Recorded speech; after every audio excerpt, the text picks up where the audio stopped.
Nah. My son left me sitting on a bench outside a Denny's parking lot in Sacramento on the morning of my 68th birthday. And the only reason I knew it was my birthday at all was because the waitress inside had wished me one when I paid for my coffee 20 minutes earlier. He didn't say happy birthday. He didn't say goodbye. He set my brown leather suitcase on the asphalt next to my feet, slid two $20 bills into my shirt pocket like I was a valet, and said, "Pop, Heather and I talked it over. The kids need their own rooms. We can't keep doing this." I didn't argue. That was probably my first mistake of the day, though by the end of it, I'd come to think of it as my last good decision.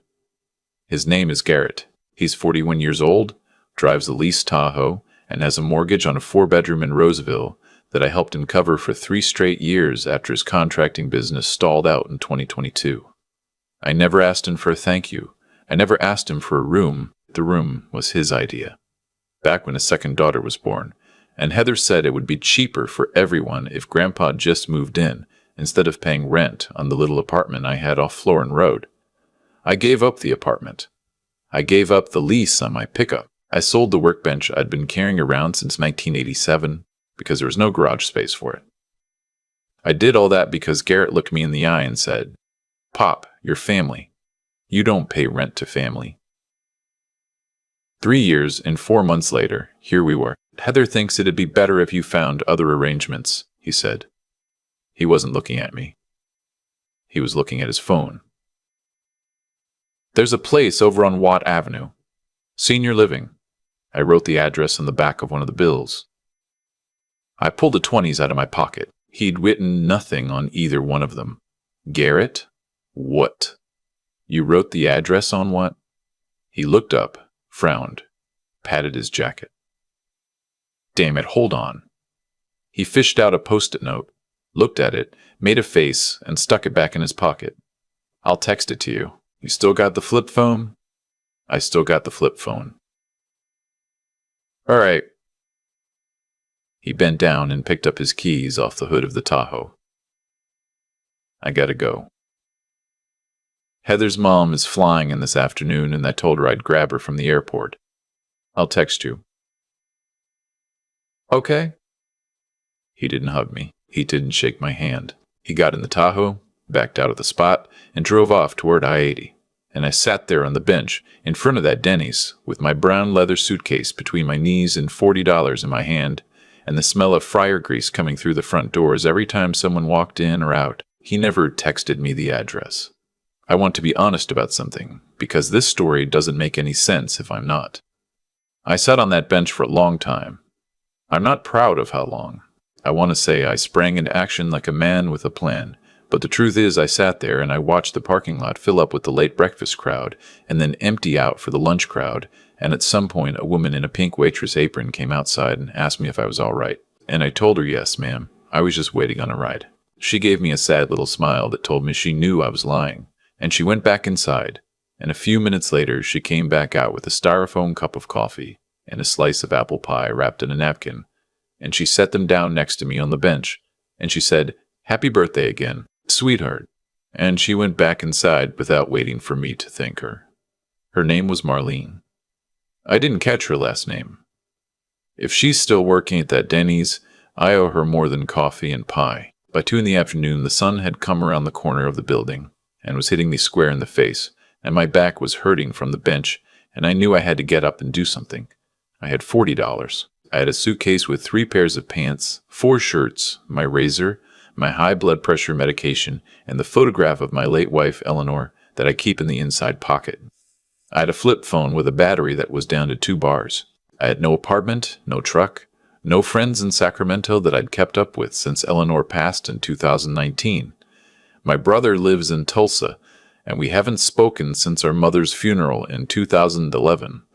My sister's dead. I have a niece in Phoenix who I send a card to at Christmas. That's it. That's the whole list. I got up off the bench. My left knee popped.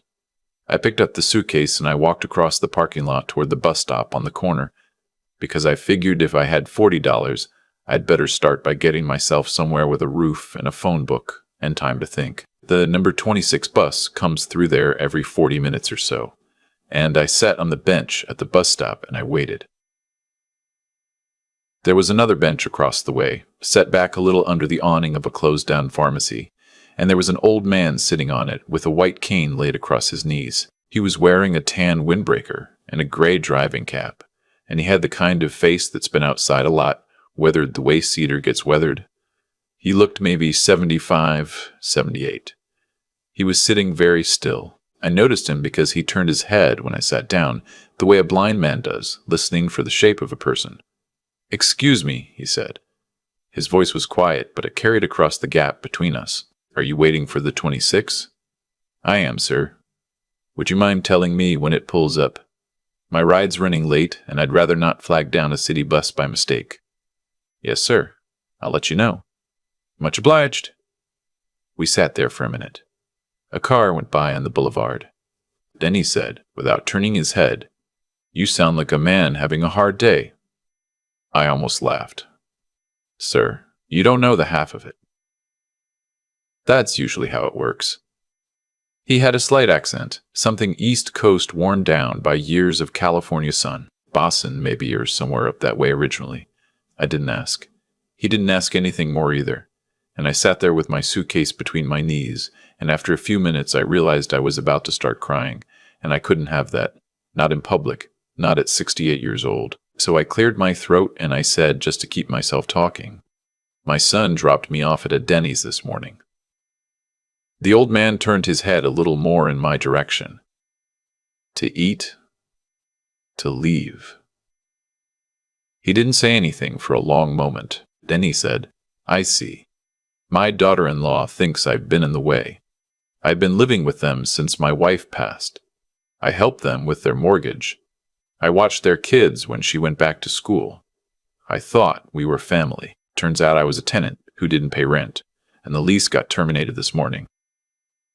That's a hell of a thing on a Tuesday. It's my birthday." He turned his whole body toward me then. "Today, 68. The old man took a breath.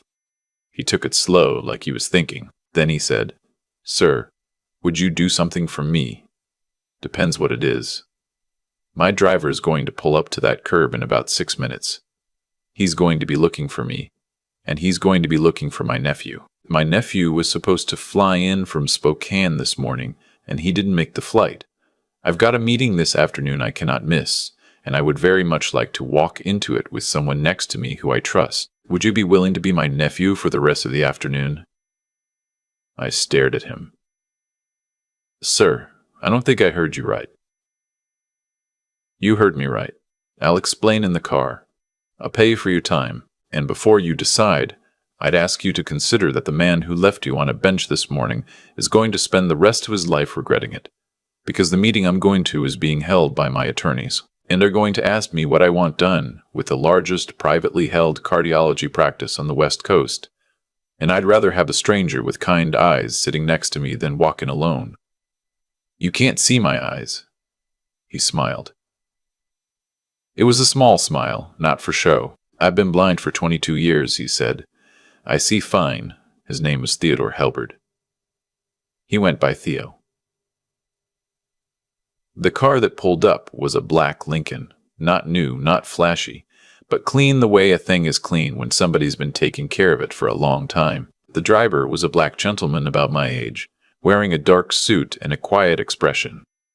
He got out, took Theo's elbow without being asked, helped him into the back seat, and then he turned to me and said, "Sir." "He's with me, Russell," Theo said from the back. "Put his suitcase in the trunk." Russell didn't ask any questions. He took my suitcase. I climbed into the back seat next to Theo Halbert, and the door closed, and the car was so quiet inside I could hear the little click of his cane folding up. "What's your name, friend?" "Harlan. Harlan Pruitt." "Harlan. That's a good name." My grandfather had a foreman named Harlan, ran a peach orchard in the Central Valley for 40 years. Honest as a length of pipe. "Russell. This is Harlan. He's going to be my nephew this afternoon." "Yes, sir." "And Russell, between us, my actual nephew is a very fine accountant in Spokane who has missed his last 3 flights, and I have stopped expecting him." "Yes, sir." The car pulled out into traffic. Theo turned his face toward me. He couldn't see me, but he was tracking me by sound, and he was very good at it. Harlan, I owe you the rest of the explanation. My wife passed in 2008. We didn't have children.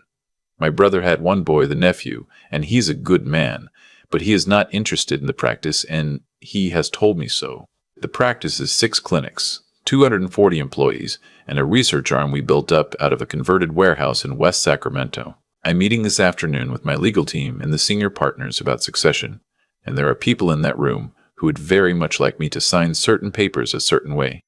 Some of those people are good. Some of them are not.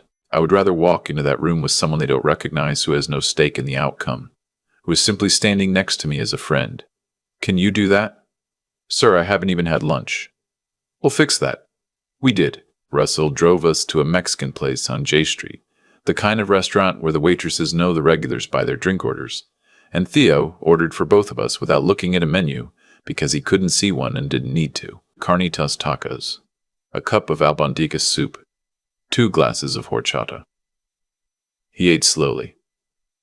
He chewed each bite like a man who had been told a long time ago that food was a privilege and had never forgotten. I watched him eat, and I watched the way Russell sat at the next table and read a paperback and pretended not to be paying attention, while paying very close attention. And I started to understand that I had stepped into a life that had rules I didn't know yet. Theo, I said, I have to ask you something. Ask. Why me? He set his fork down. He turned his face to mine. Harlan, when I was 34 years old, I had a wife and a baby daughter and a mortgage I couldn't afford. I was trying to start a practice. My partner stole $80,000 from our operating account and disappeared.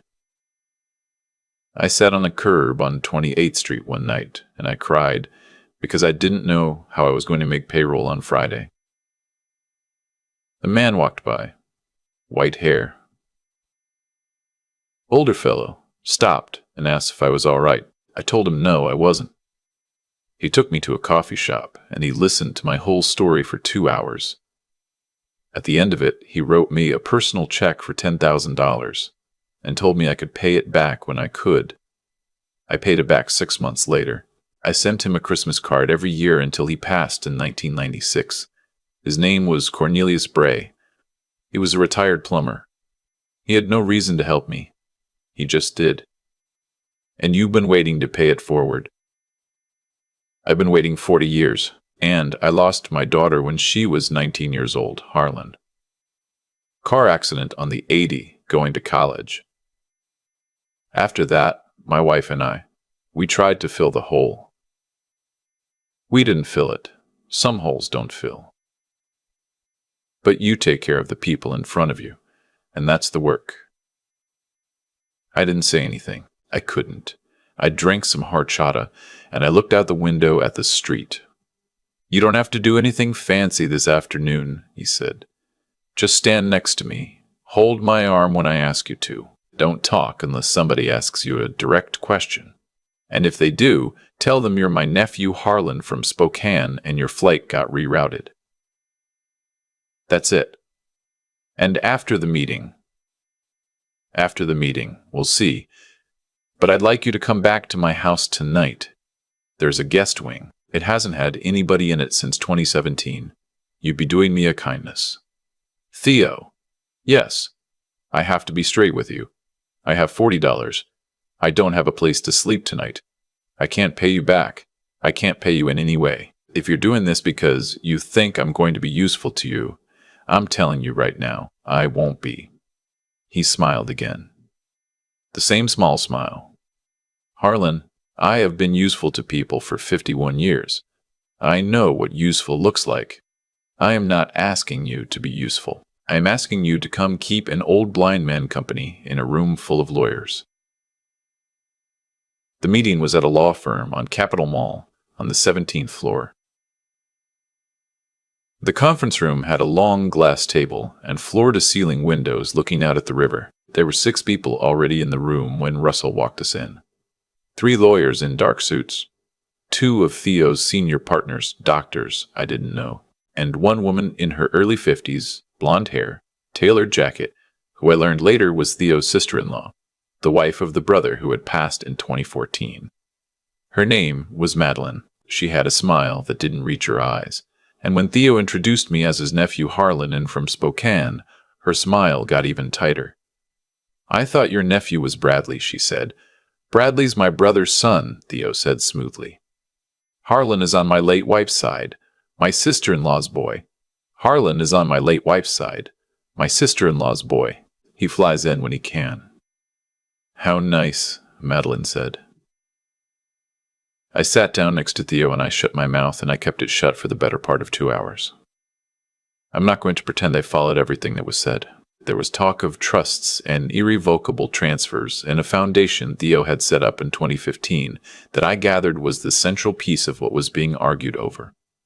Madeline wanted certain assets carved out for what she called family considerations. The lawyers spoke carefully. Theo listened with his head tilted slightly to one side, like a man listening to a piece of music for a wrong note. And every so often he'd ask a question that made the room go very quiet. At one point, Madeline said, "Theodore, I have to say, I'm uncomfortable having extended family in a meeting of this nature." Theo turned his face toward her. "Madeline, my nephew Harlan is the son of my late wife's only sister. He has driven up from his home in Spokane to be with me this afternoon because I asked him to. I have known him since he was a child. He is family. If you're uncomfortable with family in the room, I would gently suggest that you reconsider why you're in it yourself." She didn't answer. The meeting wrapped up without anything getting signed. Theo stood, took my arm, and we walked out. In the elevator, he squeezed my forearm once hard, and then let go. He didn't say anything until we were back in the Lincoln. "Thank you, Harlan. I didn't do anything. You sat next to me. You let her see a face she couldn't place. That was everything I needed." That night, I slept in a guest room on the second floor of a 1923 Craftsman house in the Fab 40s of East Sacramento. With a quilt on the bed that smelled like cedar and a window that looked out over a backyard with a lemon tree in it. Theo lived in that house with Russell, who had been his driver and his friend for 19 years, and a housekeeper named Yolanda who came in 3 days a week. There were no other staff. There was no flash. The kitchen had a coffee maker from 2004 that Theo insisted still worked fine. The living room had a record player and about 1,000 records, mostly jazz, mostly from before 1970. He told me he listened to them in the evenings, and that Russell would call out the album titles when he wanted something specific. I stayed one night. Then 2. Then a week. I want to tell you what I did during that week, because this is the part that matters, and I don't want anyone thinking I sat around at a rich man's house and let him take care of me. The first morning, I made breakfast. Yolanda wasn't there that day. I made eggs and toast and bacon, and I poured Theo his coffee, and I told him what was on his plate so he'd know where to find it. The second morning, I went down to the basement, and I found that the workbench Theo's late wife had used for her gardening had a wobble in the leg. I fixed it with 2 screws and a piece of scrap pine. The third day, I cleaned out the gutters because I'd noticed leaves coming down off the roof in the wind. The fourth day, Theo asked if I'd be willing to read to him in the evenings, and I said yes. And we started in on a biography of Lincoln that he'd been wanting to finish for 2 years. I'm trying to say I made myself useful in the small ways a man can make himself useful when he's in another man's home. I wasn't paid. I didn't ask to be paid. Theo offered me a stipend on the second day, and I told him no, and he didn't press it. But on the 5th day, Russell handed me an envelope with $300 in it and said, "He says it's for groceries. Don't argue with him." I didn't argue. I bought groceries. Garrett never called. He never texted me the address he said he'd send. I called him on day 3 from the kitchen phone, and the call went to voicemail. And I left a message saying I was all right and that I'd found a place to stay for now. And I gave him the number. He didn't call back. On day 8, Theo sat me down at the kitchen table and he said, "Harlan, I want to talk to you about something." "All right. I'm not going to live forever. I'm 76 years old and my heart isn't what it used to be, and I am not going to pretend otherwise." "Theo, listen, I'm not trying to be morbid. I'm trying to be honest. The practice is going to be sold to a hospital group I trust. The proceeds, most of them, are going into the foundation I set up in 2015. The foundation provides cardiac care for uninsured patients across 5 counties in Northern California. It is the work I am most proud of. I want it to outlive me by 50 years. Yes, sir. But I have a problem. The foundation needs a board, and it needs people on the board who are not lawyers and not doctors and not people angling for something. It needs at least one ordinary, decent person whose only job is to ask, every quarter, are we still doing what we said we'd do? Madeline is going to fight me on this, because Madeline would like the foundation's assets to be part of a family trust she controls, and they will not be. I'd like you to be on the board. I stared at him. Theo, I'm a retired electrician. That's exactly what I want. I don't know anything about cardiac care. You know what it looks like when somebody isn't telling the truth. You know what it looks like when somebody's been left on a bench. That's the qualification. It's a stipend? $12,000 a year? Quarterly meetings. You don't need a suit. I sat there for a long time. I looked out the window at the lemon tree. I thought about the bench outside the Denny's. I thought about Eleanor and what she would have said. She would have said yes, but she would have wanted me to ask one question first. Theo, why are you really doing this? He didn't answer right away. Then he said, because Cornelius Bray didn't ask me that question, Harlan. He just helped. And I have spent 40 years trying to figure out how to do what he did, and the answer turns out to be that you do it for the next person who sits on a curb. And the person after that. That's the whole answer. That's the whole religion. I said yes. I lived in that guest room for 3 years and 4 months. Theo and I became something I don't have a clean word for. Friend is too small. Family is the wrong shape, because we hadn't earned that word the way blood earns it, but we'd earned something. We had breakfast together every morning. I read to him every night. We finished the Lincoln biography and started in on a history of the Transcontinental Railroad. Russell taught me how to drive the Lincoln so that he could have weekends off, and I drove Theo to his appointments and to the foundation offices on T Street and to the cemetery in Fair Oaks where his wife and his daughter were buried. He put his hand on each headstone for a minute. He'd say nothing. Then he'd take my arm, and we'd walk back to the car. I went to 4 board meetings a year. I asked the question Theo had told me to ask. Sometimes the answer was yes, and sometimes the answer was not yet. And once, in 2024, the answer was that the foundation's chief financial officer had been quietly moving money to a consulting firm owned by his brother-in-law. And I want to tell you that I caught it personally because I am sharp. But the truth is that the auditor caught it, and I was the one who asked, 3 meetings in a row, why the consulting fees kept going up. We removed the CFO. We hired a new one. The work continued.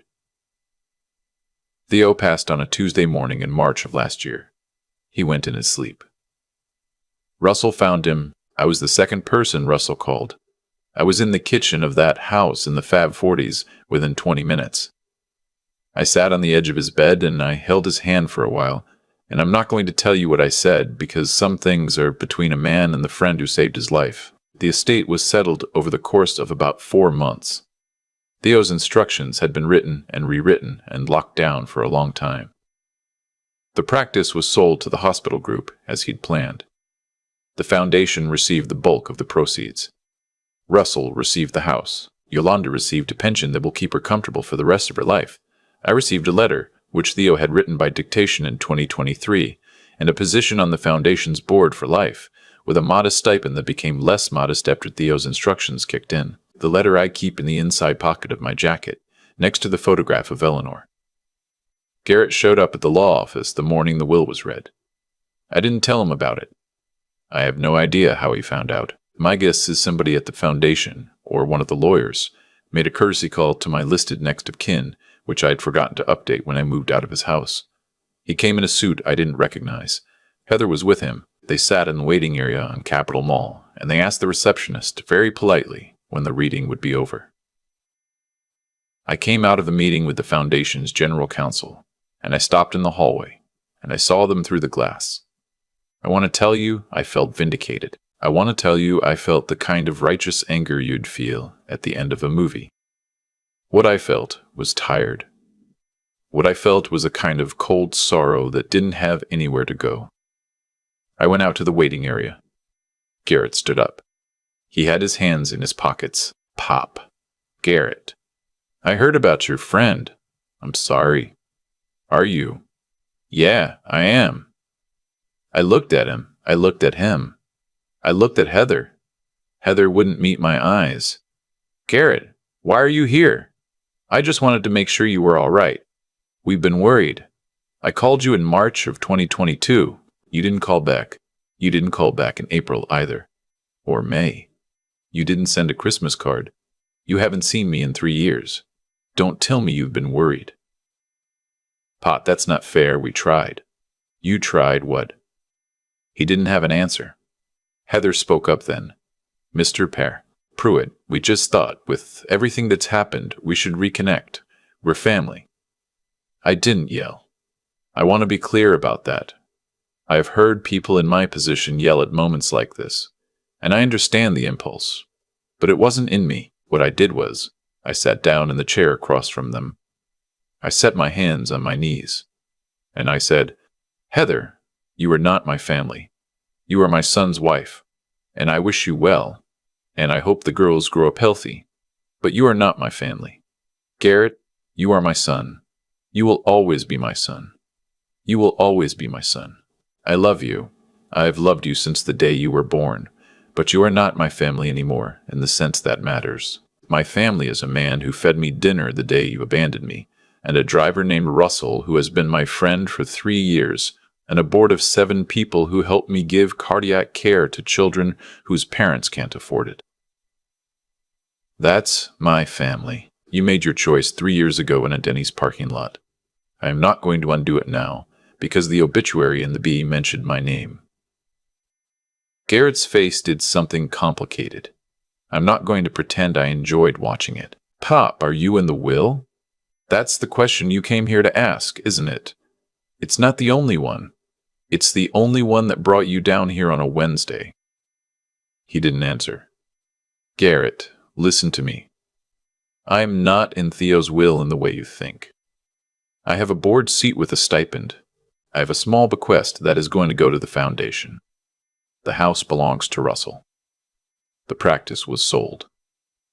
Theo's money is going where Theo wanted it to go, and that is to people who need it. There is no inheritance for me to share with you. There is no inheritance for me to be cut out of. There is nothing here for you. There never was. The only thing that was ever here was a man who decided I was worth feeding lunch to, and that man is gone, and I am keeping the work. Garrett sat down. He sat down hard. Pop. What? I don't know what to say. Then don't say anything. Go home. Take care of your daughters. They're going to be 68 someday, Garrett. Think about what you want them to remember, about how you treated their grandfather. That's the only piece of advice I have left for you. I stood up. I walked past them. Russell was waiting downstairs in the Lincoln because he'd been waiting downstairs in the Lincoln for me every Wednesday for 3 years, and he wasn't about to stop now. I got in the back seat. He looked at me in the rear view. You all right, Harlan? I'm all right, Russell. Where to? Home. He pulled out into traffic. I live in the house in the Fab 40s now.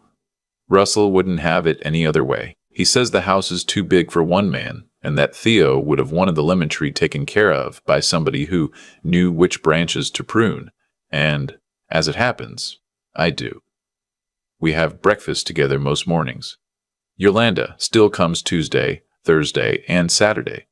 The record player still works. We finished the railroad book and started in on a biography of Eleanor Roosevelt, which I am reading aloud to nobody in particular, but which Russell sometimes listens to from the kitchen. I am 68 years old. I will be 69 in March. I have a job, in the loose sense of the word. I have a friend. I have a quilt that smells like cedar, and a photograph of my late wife on the dresser, and a letter in my inside pocket that I've read maybe 40 times, and will probably read 40 more. The letter is not long, I'm going to tell you what the last line says, and then I'm going to stop, because the rest is mine. The last line says, Harlan, the world is full of benches. Sit on them when you have to. Get up when you can. And when you see somebody else sitting, remember what it cost you, and what it cost me, and what it cost Cornelius Bray in 1984, and do the thing. I think about that line every morning. I think about my son, too. I won't pretend I don't. I sent him a card last Christmas. He didn't send one back. The girls are 8 and 10 now. I haven't seen them since 2022. I don't know if I'll ever see them again. That's a wound I carry. I don't pretend it isn't there. But I'll tell you what I learned, sitting on that bench outside the Denny's, and what I learned in the back of a Lincoln on the way to a meeting I had no business being in, and what I learned over 3 years of breakfasts and biographies and quarterly meetings with 7 people who are now closer to me than my own blood. Family is the people who pick you up off the bench. Family is the people who hand you a fork and tell you the carnitas are on the left side of the plate. Family is the people who ask you 4 times in a row why the consulting fees keep going up, and don't get tired of you when the answer is finally embarrassing. Family is who shows up. Family is who stays. My son didn't stay. A blind man did. I am not going to pretend that's a happy ending. It isn't. It's just the ending I got. And it's a better one than I had any right to expect on the morning of my 68th birthday, when I sat on a bench in a Denny's parking lot in Sacramento and tried to figure out what I was going to do with the rest of my life. The rest of my life turned out to be this. I'm grateful for it. I'm grateful to Marlene for the pie. I'm grateful to Russell for the rides. I'm grateful to Theo for the lunch, and for the bench across the street, and for 40 years of waiting to pay back a plumber named Cornelius Bray. And if you're reading this and you're sitting on a bench somewhere with a suitcase between your knees, I want you to know 2 things. The first is that the bench is not where the story ends. The second is that someday somebody is going to sit down on a bench across from you, and you're going to recognize them, because they're going to look exactly like you did on the worst morning of your life. And when that happens, you're going to know what to do. You're going to do the thing. That's the whole religion. I've thought a lot about cause and effect since that morning at the Denny's. The way one decision becomes the soil another decision grows out of. Garrett didn't wake up on my 68th birthday and decide to become a man who leaves his father in a parking lot. He became that man slowly, over years, every time he chose convenience over honesty, every time Heather complained and he didn't push back, every time he took my help and forgot to say thank you until forgetting felt normal. The bench was just where the harvest came in, and I had to sit with my own part in it. I let the gratitude go unspoken too long. I helped without asking what the help was teaching him. I confused being needed with being loved, and by the time I figured out the difference, I was already on the asphalt with my suitcase between my knees. That's a hard thing for a father to admit, but you can't grow if you won't admit it. What Theodore gave me wasn't money. Money was the smallest part of it. What he gave me was the chance to find out who I still was at 68, after the role of useful father got taken away from me. It turns out I was still a man who could fix a wobbly leg on a workbench. Still a man who could read a biography out loud in a room with a record player and a lemon tree outside the window. Still a man who could ask a hard question 3 meetings in a row about consulting fees that didn't add up. The bench took something from me. The Lincoln gave something back. But the man who got out of that car at the end was somebody I had to choose to become every morning after. That's the part nobody tells you. Decency isn't a feeling. It's a habit you keep, especially on the days you don't feel like keeping it. Russell taught me that without ever saying it. He just kept showing up. Theodore taught it too. 40 years, he carried Cornelius Bray's $10,000 check around in his head, looking for the right curb to sit down on. That's not luck. That's discipline of the heart. So if there's anything I'd want my granddaughters to know someday, if Garrett ever lets them read these words, it's this. Be honest with the people who love you, even when honesty is the harder bill to pay. Use your mind, because intuition without thinking is just sentiment, and sentiment is what gets old men dropped at parking lots. And keep going. That's the nerve of the whole thing. Keep going past the bench. Keep going past the silence from your own son. Keep going until you find the people who pick you up, and then turn around and become the kind of person who picks somebody else up. The world hands you what you've planted. I planted some good things. I planted some weak things too. I'm trying, the rest of the way, to plant better. That's all any of us can do.